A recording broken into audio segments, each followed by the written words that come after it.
Price Lord. Christ media YouTube ചാനലിലൂടെ ദൈവത്തിൻ്റെ വചനം ശ്രവിക്കുന്ന എല്ലാ പ്രിയപ്പെട്ടവർക്കും വീണ്ടും വരുന്നവനായ യേശുക്രിസ്തു നാമത്തിലുള്ള സ്നേഹത്തെയും വന്ദനത്തെയും ഒരു പ്രാവശ്യം കൂടെ അറിയിക്കുന്നു. ഇത് ചിന്തയ്ക്ക് ആധാരമായി എടുത്തിരിക്കുന്ന വേദഭാഗം 2 ദിനവൃത്താന്ത പുസ്തകം 14 അധ്യായം അതിൻ്റെ 11 വാക്യം ഇങ്ങനെ പറയുന്നു: ആസ തന്റെ ദൈവമായ യഹോവയോട് വിളിച്ചപേക്ഷിച്ചു, യഹോവയെ ബലവാനും ബലഹീനും ഇക്കാര്യമുണ്ടായ സഹായിപ്പാൻ നീയല്ലാതെ മറ്റാരുമില്ല, ഞങ്ങളെ സഹായിക്കണമേ. നിന്നിൽ ഞങ്ങൾ ആശ്രയിക്കുന്നു, നിന്റെ നാമത്തിൽ ഞങ്ങൾ ഈ പുരുഷാര നേരെ പുറപ്പെട്ടു വന്നിരിക്കുന്നു. നീ ഞങ്ങളുടെ ദൈവം, മർത്യൻ നിന്റെ നേരെ പ്രബലനാകരുതേ എന്ന് പറഞ്ഞു. ദിനവൃത്താന്ത പുസ്തകം 2-ാം അധ്യായത്തില് യഹൂദ രാജാവ് ആസ ദൈവത്തോട് നിലവിളിക്കുന്നതായി നമുക്ക് കാണുവാൻ കഴിയും. യഹൂദയിലെ രാജാവാണ് ആസ. തന്റെ പിതാവായ അബിയാവ് മരിച്ച ശേഷം ആസ അവന് പകരം രാജാവായി. ആസ 10 സംവത്സരം ദേശത്ത് രാജാവായി നമുക്ക് കാണുവാൻ കഴിയും.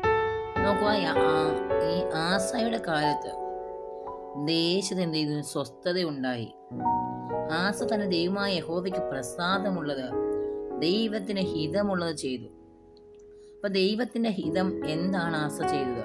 നോക്കുക, അവൻ അന്യദേവന്മാരുടെ ബലിപീഠങ്ങളെയും പൂജാഗിരികളെയും നീക്കിക്കളഞ്ഞു, സ്തംഭ വിഗ്രഹങ്ങൾ ഉടച്ചു കളഞ്ഞു, അശേര പ്രതിഷ്ഠകളെ വെട്ടിക്കളഞ്ഞു. നോക്കുക, ആസാവിന്റെ പിതാവ് ദൈവത്തെ അറിയാത്തൊരു വ്യക്തിയായിരുന്നു. എന്നാൽ ആസ ദൈവത്തെ അറിയുന്നൊരു വ്യക്തിയായിരുന്നു. ദൈവത്തിന്റെ പ്രസാദപ്രകാരം ഹിതപ്രകാരം ജീവിക്കുന്ന വ്യക്തിയായിരുന്നു.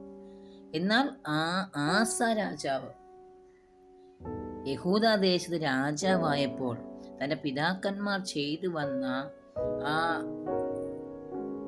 കർത്താവിന്റെ ഹിതപ്രകാരമല്ലാത്ത, ദൈവത്തിഷ്ടമല്ലാത്ത കാര്യങ്ങൾ ചെയ്തപ്പോൾ, ദൈവത്തെ സേവിക്കേണ്ട പകരം അന്യദേവന്മാരെ സേവിച്ചപ്പോൾ, ആസ രാജാവായപ്പോൾ ആസ എന്ത് ചെയ്തു? ഈ അന്യദേവന്മാരുടെ ബലിപീഠങ്ങളെയും സ്തംഭങ്ങളെയും ഉടച്ചു കളഞ്ഞു, ആ പ്രതിഷ്ഠകളെ വെട്ടിക്കളഞ്ഞു എന്നാ പറയുന്നത്. എന്നിട്ട് യഹൂദയോട്, അതായത് ദൈവത്തിന്റെ ജനമായ ഇസ്രായേൽ ജനം രണ്ട് ഭാഗമായി തിരിഞ്ഞു. ഒന്ന് ഇസ്രായേലും 2 യഹൂദയുമായി വേർപിരിയാനിടയായി. ശലോമോന്റെ കാലത്ത് അത് സംഭവിക്കുന്നത്. രാജ്യം വിഭജിക്കപ്പെട്ടു. എന്നാൽ യഹൂദ രാജാവ് അവിടെ പിതാക്കന്മാർ ദൈവത്തെ അന്വേഷിപ്പാനും ന്യായപ്രമാണത്തെ ആചരിച്ച് നടപ്പാനും കൽപ്പിച്ചു. നോക്കുക, ആസ രാജാവ് ദൈവത്തിങ്കലേക്ക് ജനത്തെ മടക്കി കൊണ്ടുവരുവാൻ ഇടയായി. അവരോട് പറയുകയാണ്, നിങ്ങളുടെ പിതാക്കന്മാരുടെ ദൈവമായ, അതായത് അബ്രഹാമിന്റെ, ഇസാക്കിന്റെ, യാക്കോബിന്റെ ദൈവമായ യഹോവയെ നിങ്ങൾ എന്ത് ചെയ്യണം?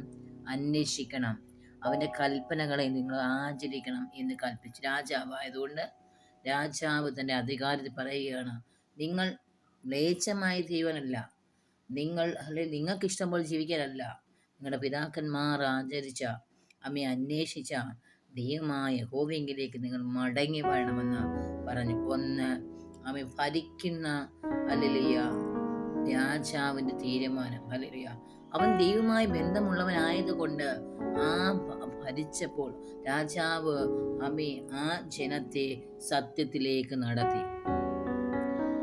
യഹോവ അവന് വിശ്രമം നൽകിയതുകൊണ്ട് ദേശ സ്വസ്ഥത ഉണ്ടായപ്പോൾ എന്ത് ചെയ്തു? അവിടെ യുദ്ധമില്ല. ജനങ്ങൾ മനസ്സമാധാനത്തോടെ സ്വസ്ഥതയുടെ ജീവിതത്തിൽ എന്ത് ഉറപ്പുള്ള പട്ടണങ്ങളെ പണിതു. ആസ രാജാവ് ദൈവത്തിന്റെ മനുഷ്യനായ ദൈവഹിത പ്രകാരം ജീവിച്ച മനുഷ്യൻ ആ ദേശത്ത് രാജാവായി വാണപ്പോൾ ആ ദേശ സമാധാനം ഉണ്ടായി. അവിടെ ഇല്ലാത്ത പട്ടണങ്ങളെ പണിതു. ആ ദേശത്തിന്, ആ പട്ടണ, ഗോത്രത്തിന്, അതായത് അവിടെ ആയിരിക്കുന്ന ജനങ്ങൾക്ക് സമാധാനം കൊടുത്തു. ദൈവത്തെ കുറിച്ച് അവർക്ക് പറഞ്ഞു കൊടുത്തു. നിങ്ങൾ ദൈവത്തെ അന്വേഷിക്കണം, അതുകൊണ്ട് യഹോവയെ അന്വേഷിക്കുന്ന ദേശം എന്ത് ചെയ്യും? നമ്മുടെ കയ്യിൽ ദൈവം നൽകിത്തരും എന്ന് പറഞ്ഞു. അങ്ങനെ അവരെന്ത് ചെയ്തു? അന്വേഷിച്ചു. എന്നാൽ ആസ രാജാവിന് അവിടെ സൈന്യത്തെ കുറിച്ച് പറയുന്നത് 8-ാം വാക്യമാണ്. 14:8 ആസയ്ക്ക് വൻ പരിചയം കുന്തമെടുത്തവരായ 3,00,000 യഹൂദന്മാരും ചെറു പരിചയമെടുത്ത വലിയ കുലപ്പാനും പ്രാപ്തരായി 2,85,000 പേരും ബെന്യാമിനും ഉള്ളൊരു സൈന്യമുണ്ട്. അപ്പൊ ആസ രാജാവ് എന്ത് ചെയ്യുക? ആസ രാജാവിന് സൈന്യബലമുണ്ട്. സൈന്യബലം ഇല്ലാത്തൊരു വ്യക്തിയല്ല ആസ രാജാവ്. പരാക്രമശാലികളായുള്ളവരായിരുന്നു ആസയുടെ എന്ത് ചെയ്യുക? സൈന്യന്മാരെല്ലാവരും. ദൈവത്തെ ആശ്രയിച്ച മനുഷ്യൻ, രാജാവായ മനുഷ്യൻ, ദൈവ കൽപ്പനകളെ മറക്കാതെ ദൈവത്തിന്റെ സന്നിധിയിലേക്ക് താൻ ചേരുന്നതോടൊപ്പം ദൈവജനത്തെ, ഇസ്രായേലിന്റെ ദൈവത്തിലേക്ക്, ഈ യഹൂദ ഗോത്രത്തെ മുഴുവനായി അവര് ദൈവത്തിങ്കിലേക്ക് എന്ത് ചെയ്തു? അവര് തിരിച്ചു. ആസ രാജാവിന് നമുക്കറിയാം, രാജാവായിരിക്കുമ്പോൾ അതേ സൈന്യമുണ്ട്. സൈന്യബലം, പരാക്രമശാലികളായ സൈന്യബലങ്ങളുണ്ട് എന്ന് നമുക്കിവിടെ നമ്മൾ വായിക്കും. ആസ പ്രാർത്ഥിച്ച് എന്തുകൊണ്ടെന്ന് ചോദിച്ചാൽ, യഹോവേ, ബലവാനും ബലഹീന കാര്യമുണ്ടായാൽ സഹായിപ്പാൻ നീ അല്ലാതെ ആരുമില്ല എന്ന് പറയുമ്പോൾ ആസ രാജാവ് നേരെ കൂശ്യനായ സേരഹ് എന്ന് പറയുന്ന മറ്റൊരു രാജ്യത്തെ രാജാവ്, ആസാവ് നേരെ യുദ്ധത്തിനായി ഈ ദേശത്തേക്ക് പുറപ്പെട്ടപ്പോൾ ആസാവ് തന്റെ സൈന്യത്തെ പുറപ്പെടുവിക്കുകയല്ല ചെയ്തത്. പകരം എന്ത് ചെയ്തു? ദൈവഭക്തനായ മനുഷ്യൻ, രാജാവായ മനുഷ്യന്റെ മുമ്പിൽ മുട്ടുകൊടുത്തതില്ല രാജാക്കന്മാർ. പക്ഷെ എന്നാൽ ദൈവത്തിന്റെ സന്നിധി മുട്ടുമടക്കി രാസ പ്രാർത്ഥിച്ചു.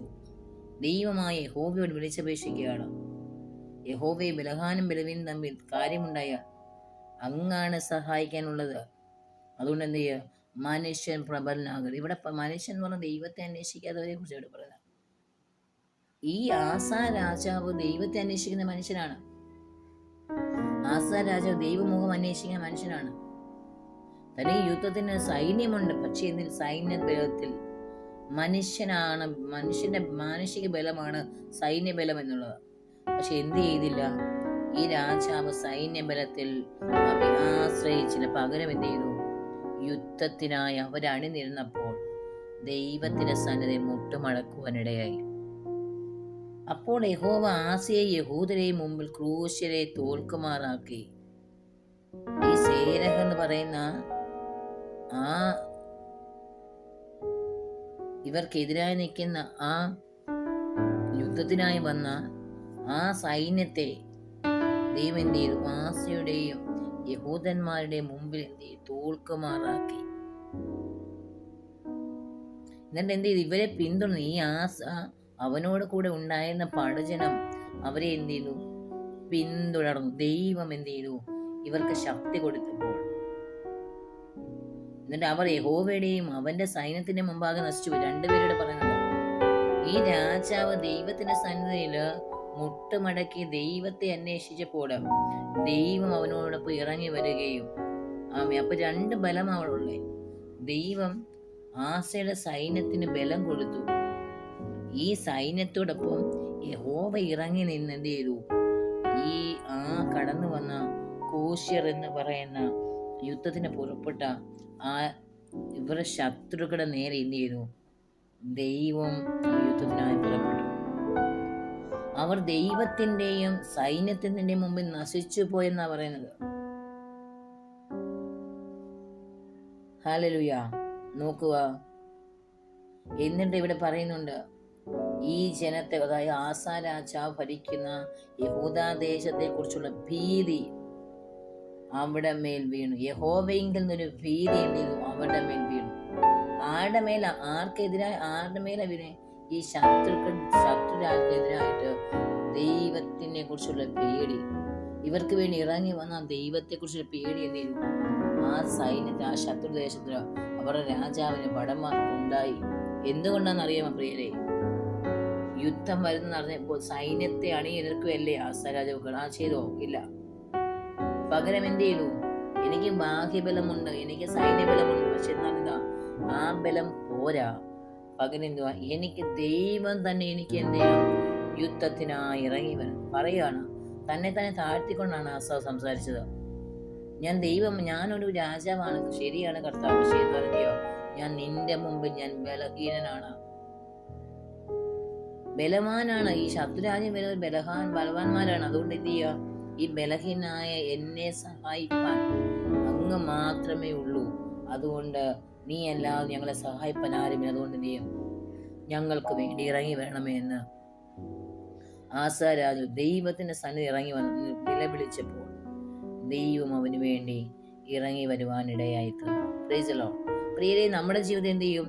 പ്രശ്നങ്ങൾ, പ്രതികൂലങ്ങൾ കടന്നു വരും. പ്രശ്നസങ്കീർണമായ അവസ്ഥ നമ്മുടെ ജീവിതം കടന്നു വരും.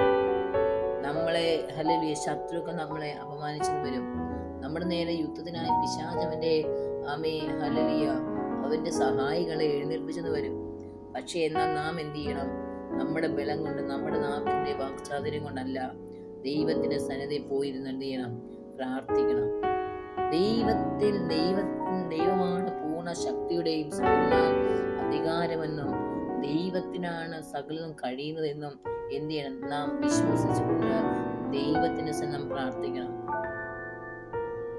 നമ്മുടെ കുടുംബജീവിതത്തിലെ വിഷയങ്ങളാകട്ടെ, നമ്മുടെ ജോലി സംബന്ധമായ വിഷയങ്ങളാകട്ടെ, നമ്മുടെ രോഗത്തിന്റെ അവസ്ഥകളാകട്ടെ, എന്ത് തന്നെയാണെങ്കിലും നിങ്ങൾ എന്ത് ചെയ്യണം? ദൈവത്തിന്റെ സന്നിധിയിലായിരിക്കണം. നിങ്ങൾ ദൈവത്തെ സമർപ്പിച്ചു കൊടുക്കാനിടയാകണം. കർത്താവേ, ഞാൻ ബലഹീനനാണ്, എന്നാൽ എനിക്ക് മുന്നിൽ നിൽക്കുന്നതെല്ലാം ബലവാന്മാരാണ്. ഞാൻ ബലഹീനനാണ്. കർത്താവേ, എന്നെ ഒന്നങ്ങ് സഹായിക്കണമേ എന്ന് നിങ്ങൾ ദൈവത്തിന്റെ സന്നിധിയിൽ നിങ്ങളെ തന്നെ താഴ്ത്തിക്കൊണ്ട് പ്രാർത്ഥിക്കുവാൻ തയ്യാറാകുമെങ്കിൽ ഹല്ലേലൂയ, ദൈവം നിങ്ങൾക്ക് വേണ്ടി ഇറങ്ങി വരും. കർത്താവ് വീരന്മാരുടെ നേരെ ശക്തിയില്ലാത്തവരെ സഹായിപ്പാൻ അങ്ങ് ഇറങ്ങി വേണം. അങ്ങ് എന്ത് ചെയ്യുക? അങ്ങേക്ക് ശക്തി ഉണ്ട്. അതുകൊണ്ട് എന്ത് ചെയ്യണം? ഇറങ്ങി വേണം. നോക്ക്, ആസായുടെ ഈ സൈന്യത്തിൽ എന്ത് ചെയ്യുക? കുറവുണ്ടായിരുന്നു അല്ലേ? ഈ കൂശ് എന്ന് പറയുന്ന ആ ശത്രു രാജ്യത്തെക്കാളും സൈന്യത്തിന് കുറവുണ്ടായിരുന്നു. എന്നാല് അതുകൊണ്ട് എന്ത് ചെയ്യും? ദൈവമില്ലെങ്കിൽ ഈ രാജാവും യൂതന്മാരും തോറ്റു പോകുമെന്ന് ആസയ്ക്ക് എന്ത് ചെയ്യും? ഉറപ്പെന്നാല് ആസ രാജാവാണ്, പക്ഷേ തൻ്റെ അധികാരത്തിൽ ജയിക്കാം. പക്ഷേ എന്നാൽ ദൈവമില്ലെങ്കിൽ ആ അധികാരം കൊണ്ട് ഒരു പ്രയോജനമില്ലെന്ന് ആസ രാജാവിന് മനസ്സിലായപ്പോൾ ആസ രാജാവിനെ ഒന്ന് മറന്ന്, താനൊരു രാജാവാണെന്ന് മറന്ന് അവന്റെ വസ്ത്രങ്ങളെ, അവന്റെ അധികാരത്തെ എല്ലാം താഴെ വെച്ചുകൊണ്ട് ഒരു വെറും മനുഷ്യനായി, ബലഹീന മനുഷ്യനായി ദൈവത്തിന്റെ സന്നിധിയിൽ എന്ത് ചെയ്യുക? മുട്ടുകുത്തി തന്നെ താഴ്ത്തി കൊടുത്തു. അപ്പോഴാണ് ദൈവത്തിന്റെ പ്രവൃത്തികൾ ഉണ്ടായത്. പ്രിയരെ, ദൈവവചനം തന്നെത്താൻ താഴ്ത്തുന്നു ഉയർത്തപ്പെടും. നമ്മുടെ കർത്താവായ യേശു സൂര്യത്തിൽ നിന്ന് ഭൂമിയിലേക്ക് ഇറങ്ങി വന്നു. ഹല്ലേലൂയ. 33 വർഷക്കാലം ഇവിടെ ജീവിച്ചു. പിശാച് വിചാരിച്ചു എന്ത് ചെയ്യുക? ഹല്ലേലൂയ, യേശുവിനെ തകർത്ത് കളയാൻ മരണത്തിലേക്ക്. എന്നാൽ കർത്താവ് തോറ്റോ? ഹല്ലേലൂയ, മരണത്തെ ജയിച്ച് 3-ാം നാൾ യേശു ഉയർത്തെഴുന്നേറ്റു. ഹല്ലേലൂയ. നോക്കുക പ്രിയരെ, നിങ്ങളുടെ ജീവിതത്തിൽ വിടുതലുകൾ വേണമോ? പക്ഷെ നിങ്ങൾ എന്ത് ചെയ്യണം? തന്നെത്താൻ ആശ്രയിക്കാൻ പാടില്ല.